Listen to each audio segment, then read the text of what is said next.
Be a 75-pound flathead or something. Uh-oh. He's got a little, he hadn't come up yet. That's good. Yeah, that's a good fish. I just saw a glimpse of him. That's a really good fish. Yeah. Boy, that is a nice fish. Grab that crankbait rod. Stay down, baby. Have you got a net? I do, but I believe I got her right here. That's what we're looking for right there. Now that is a chub. That's what we're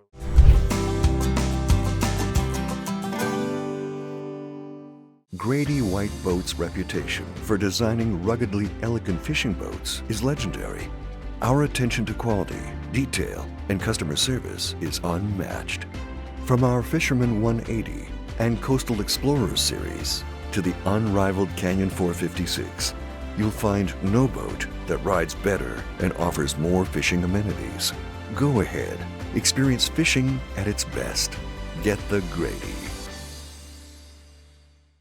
Hello and welcome to the Carolina Outdoor Journal. Well, today's program is about bass fishing, but Joe, it's about deep water bass fishing. That's right. We're going to go to Falls Lake and show you how to catch bass at Falls Lake. Falls Lake is one of the triangle lakes just north of Raleigh, real popular with the bass fishermen.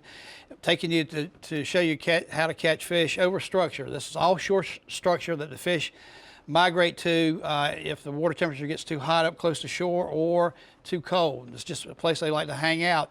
The part of the lure is trying to find out where these places are, and so we're going to show you how to catch them in deep water. Any special equipment, Joe?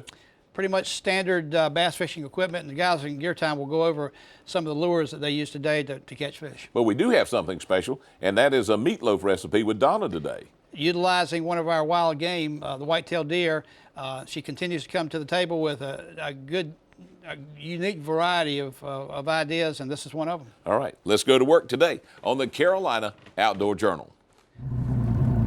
Well, Jamie, it's been a number of years since I've been to Falls Lake, but I'm looking forward to this. I appreciate the invitation this morning. It's a great time to fish Falls Lake. Yeah, first week of June. Yeah. Of course, it doesn't feel like the first week of June. Sure doesn't. I mean, you can see the fog on the water. Yeah. Air temperature's nice and cool this morning, but the water temperature's the same. Yeah. Fish are main lake humps, 12 to 17 feet of water. That's what we're going to be looking for with Carolina rigs and Texas rigs and crankbaits. Yeah. See if we can coax them into biting this morning. Hope that cold front don't mess them up. It usually doesn't affect those deeper fish very much. Yeah. Well, I'm certainly looking forward to it. It's going to be a great day. Yeah. All right, what we're going to start with is I've got a Texas rig rigged up, big paddle tail worm. You got a Carolina rig. There's a deeper point out here. It drops off into about 15 feet of water. There's some backed bass that are stacked up down on the end of it. So you just want to make as long a cast as you can. There's a lot of stumps and rocks on it. You'll start feeling those rocks. Whenever you feel something, a rock or a stump, that's when you kind of need to start thinking, because that's where the fish are going to be living. And they're staying right on the drop off of that point. Okay. So we'll make a few long casts out across this point and see what happens. And this is not a good cranking point, more of a worm spot. It's a little shallow for that deep diving crankbait we have tied on. Yeah. He's off. Came off? Yeah. I don't know what that was. I mean, it was definitely a fish. Yeah, definitely a fish. Might have been a small bass. Hit like a small bass. But he hit like he's mad with it. Buried down in them rocks down there. I'll do better.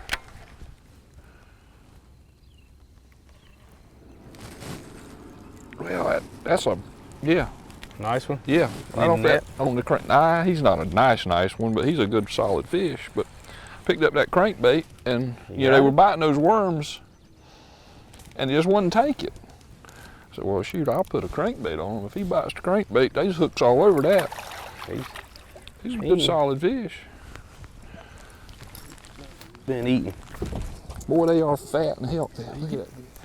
Hit the crankbait, you know, there's more hooks on the crankbait than the worm. Mm-hmm. He just is a keeper, but look how he's chubby. Boy, he is fat. Yeah, they're eating good.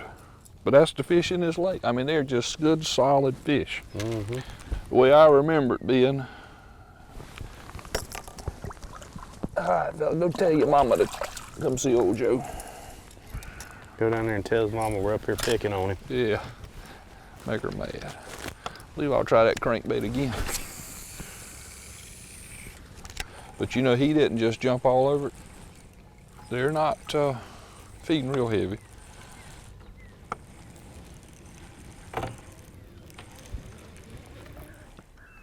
Jamie, and I know this bite starts in June out here, but does it get better as it gets hotter in the summertime? No, it typically slows down the hotter it gets. What I think makes June such a good month to fish, you know, they spawn April, late March through April. Then there's some late spawners into May. But usually by June, all of the spawning is over with and the fish are back out in their summertime haunts. Yeah. They're all feeding, they're all hungry. You know, pretty apt to bite anything, based, you know, depending on the weather, obviously, but they're all in a feeding mood. He's got some shoulders on him. That looks like a better fish. Let me get my stuff in. He's pulling, ain't he? He's pulling back. He's not happy with me at all right now. Yeah, these are solid fish.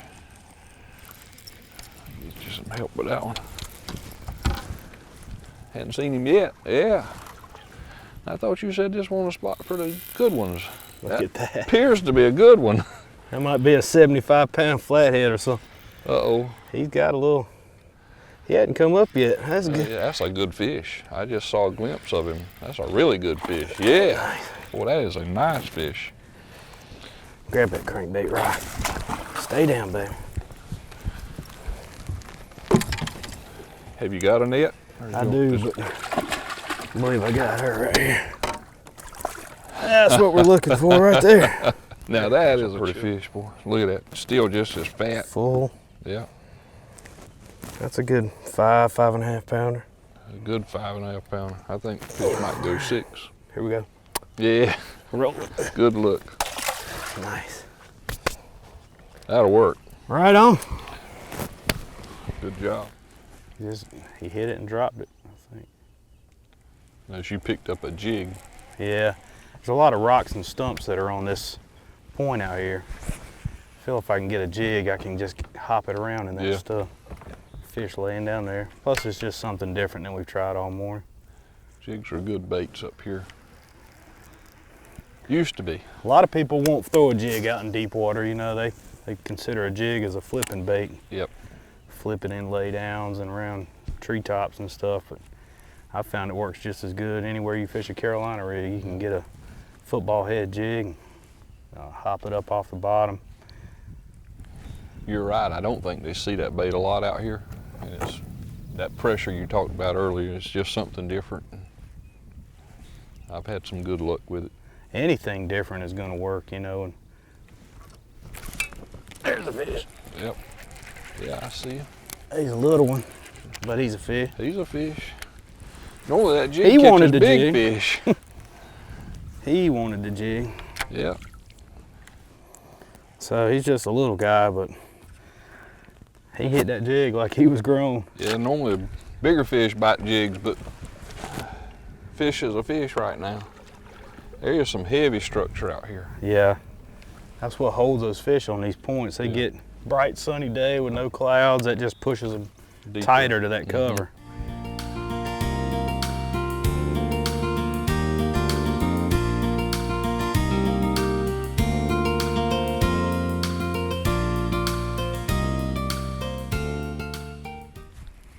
Jamie, does the time of day make a lot of difference out here fishing these points? I don't think the time of day during the day makes much difference. If you get out early in the morning or late in the evening, when the sun's coming up or going down, the fish seem to be a little more active. They're chasing bait. You see a lot of schooling activity going on around the lake. During the day when the sun gets up high, no clouds, fish just don't move around as much. They hold tight to the cover. They're still in the same areas. They're just not chasing or moving. If you put the right bait in front of them at the right time, they bite. I notice we just fish in different places and we'll fish, you know, with the wind, turn the boat, fish against the wind, just trying different angles to see which way the bait presents itself the best. If you see a visible target, a stump or something sticking up out of the water, you know, you don't want to just run up and hit it one time and move on. Make multiple casts, different angles. That's where the term angling came from. Well, that's a pretty fish, yeah. Yep. Well, it took him long enough to decide to bite. Well, we were working on this spot for probably 15 or 20 minutes. Right. He got it deep, Joe. Yeah. Well, I'm glad he got it. Yeah. He couldn't make up his mind if he wanted it or not. Let me get over here and get us some pliers. We've been fishing this spot probably 20 minutes. Just wasn't their time yet. Yeah, and we talked earlier about changing the angles a little bit, and maybe we just got the bait presented right. I had turned the boat in a different spot. Come on, baby.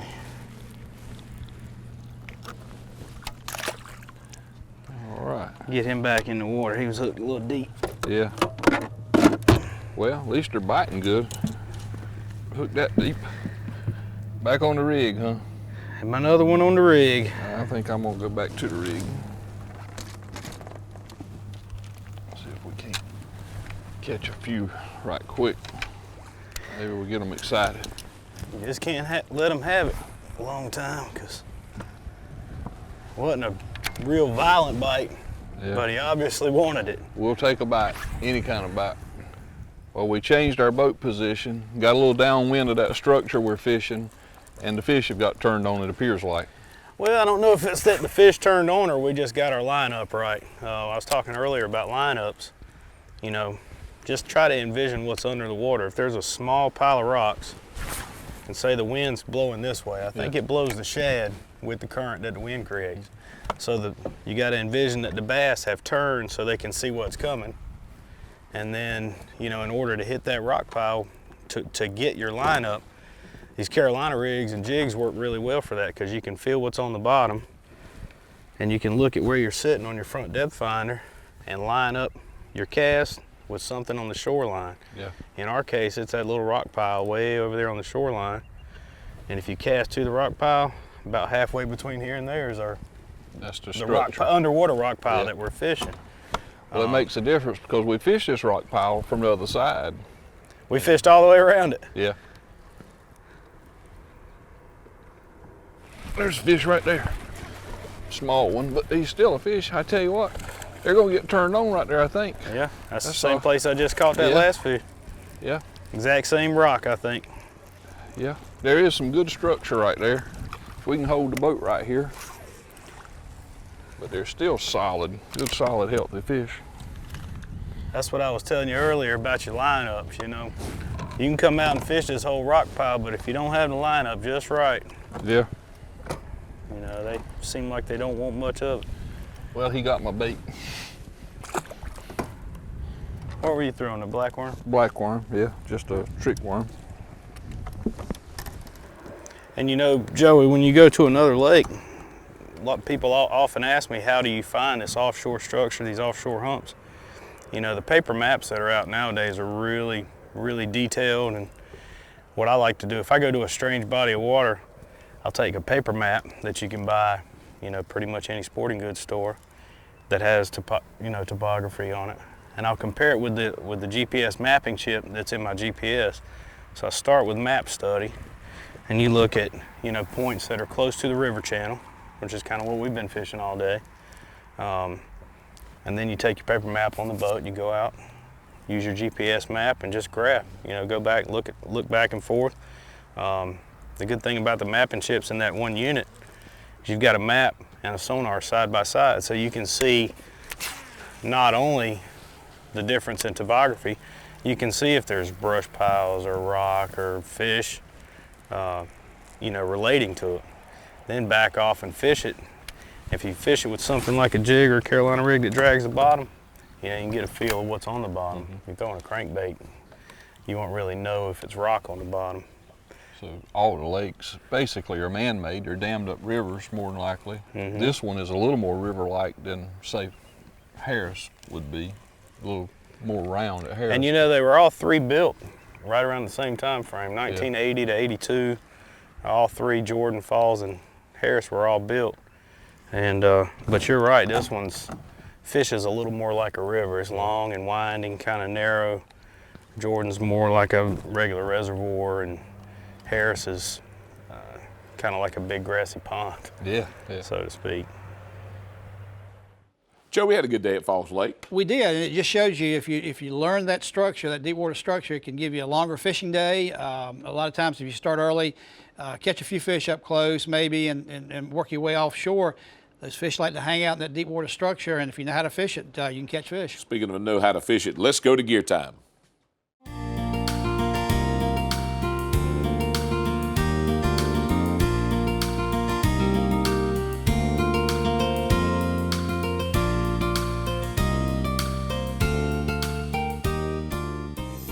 Well, my trip back to Falls was fun. Yeah? We saw a lot of new places, learned a lot of things. I think the cold front got us just a little bit, but we did catch a few fish. Yeah, we caught a few fish and a couple nice ones. Yeah, you did caught a really nice fish. Yeah, yeah. The crankbait there seemed to be a plus for you. Well, we started, those fish bit short and just didn't pick the worm up, so I grabbed the crankbait and then I caught a fish right after I picked it up. But that's really the only fish I caught on the crankbait today. Yeah, and then I followed it up with the Carolina rig. Yeah. We're throwing the Carolina rig. A couple different colors worked for us on the Carolina rig. The just straight black that you were throwing, got you a couple of fish. And then the plum apple, which has always been a good color for me up here. Is on a Carolina rig with about a 2.5, 3 foot leader. Right. Tungsten weight. And then you caught a nice fish on a jig. Yeah, caught a fish on a jig. Yeah, we just had to try all the baits, every arsenal you had in the box today. Everything that we get to the bottom. Yeah, that's where right. the fish were living, on the bottom. Yeah. What kind of rod do you like to fish with when you throw your Carolina rig? This is a 7'6". It's actually a flipping stick, but it's a flipping stick that's got a little tip to it. Yeah. I like the longer rod so I can get a longer cast, and I feel like I get a better feel and a better hook set. This is a Team Daiwa S rod matched up with a Fluger President reel. It's the wide spool reel, so I can get a lot of line on it. I think the key to fishing a Carolina rig, because it is such a slow presentation, is covering a lot of water, so you got to make a long cast. Yeah. And I use the Dominator tungsten weight with a glass bead. Right. And a swivel, and then about a 2.5 to 3 foot leader based on the mood of the fish. But then match it up with your favorite color worms. Yeah. And it's very productive. And I agree. I think a 7-foot rod is very important. If you're throwing crankbaits, you want to make that long cast. It allows the bait to get down deeper. Exactly. And I use a little bit lighter action on the crankbait, a little medium to medium heavy. Well, your crankbait rod needs a lot of flex and give to it, because you'll pull the hooks out of their mouth so easily. Yeah. When I see a big fish, I get excited and I pull hard. Yeah. Everybody does. Yeah. Everybody does. As far as a jig, back to the medium, because the hook's so large, you got to go medium heavy. Medium heavy to heavy. Yeah. That's a big old, that's a 3/4 ounce jig. Yeah. That's a big heavy one. So what I like on a jig rod, even if you're not flipping, people use longer rods for flipping to a target, but like we were doing, you were stroking a jig up off the bottom. Yeah. So you want kind of a stiff rod, so you've got that, you've got the backbone to pull it up off the bottom. You don't want your rod flexing. Yeah. And I feel like with a stiffer rod, you get more sensitivity. I can feel better with a stiffer rod. And they bite that on the fall so much that sensitivity is key. It's that and the rod, and then the fluorocarbon fishing line. Yeah. Fluorocarbon line, I'm a firm believer in. No stretch, so the slightest little bite, the fish today were biting a little bit off. I'm coming back. We'll do it when the fish are hot. Great. Enjoy it. Thank you. Thanks, guys, for that information. Now, if you want to try fishing at Falls Lake, here's Jamie's number. Give him a call. It's time to catch up with Donna. She's in the kitchen with a recipe today for venison meatloaf.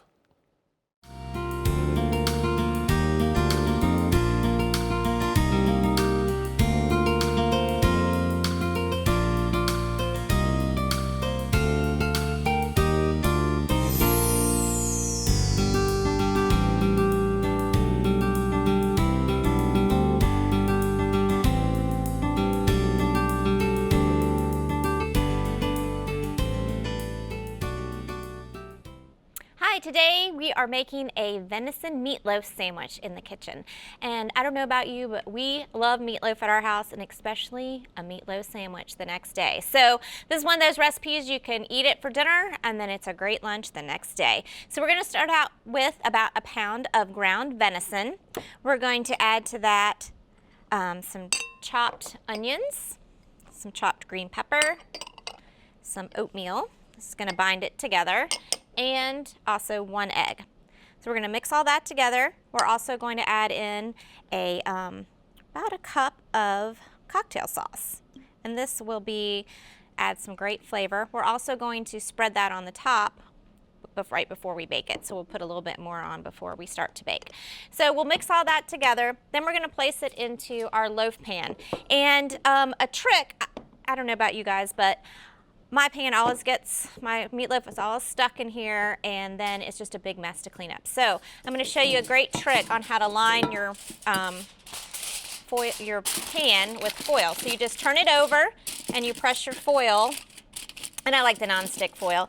Press the foil on the bottom, and then you have your perfect size for your pan.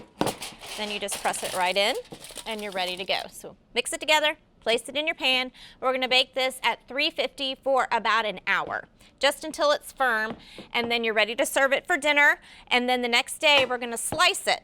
So we have some leftover. I'll try to make enough so we have some leftover.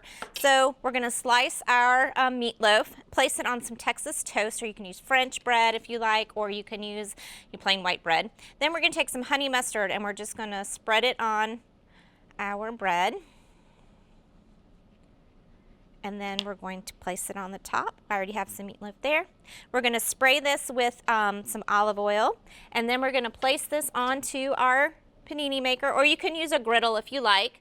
And then we're just going to put it there. We're going to let it cook until it's nice and golden brown and crunchy on the outside. Then you can slice it, and you're ready to go. It is a wonderful treat and a little bit of a new spin on your meatloaf. So this is what it looks like when it's finished. I've cut it on the diagonal. I've added a pickle on the top to make it look like it's a deli sandwich, and it is a great treat. I served it with some apples, or you can serve it with some chips if you'd like, and it is a nice lunch for you. So I hope you enjoyed the venison meatloaf sandwich, and I look forward to seeing you next time here on Simple Cooking. Venison meatloaf. Thank you for that one, Donna. Joe, let's go back to the lake for just a moment. It was a good day of fishing. It really was, and it just goes to show, find that deep water structure, and you can either extend your day of fishing, or you can go straight to it and catch fish.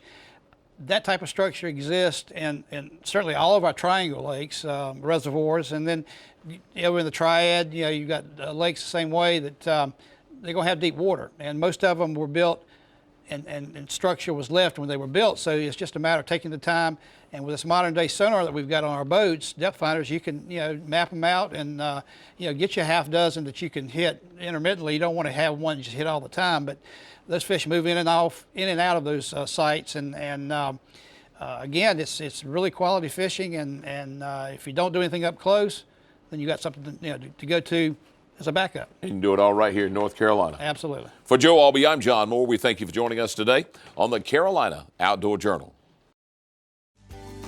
Make sure to visit our website for more information.